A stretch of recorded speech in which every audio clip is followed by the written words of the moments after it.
আজ আমরা যেই দাবিটা নিয়ে এখানে দাঁড়িয়েছি, এই দাবিটাই করার কথা ছিল না।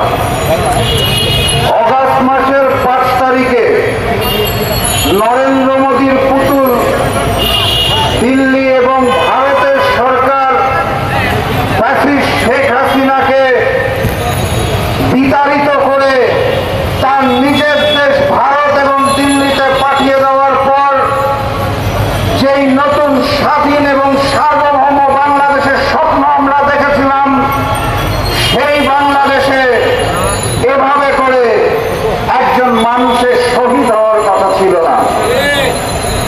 অত্যন্ত দুঃখের সাথে বলতে হয়, অন্তর্বর্তীকালীন সরকার তাদের দায়িত্ব গ্রহণের পর থেকে যেই নরম রূপ দেখিয়েছে, যেই ভালোবাসা দিয়ে দেশকে চালাতে চেয়েছে, সেইটার প্রতিফলনে আজকে আমার ভাই আলিফকে শহীদ হতে হয়েছে।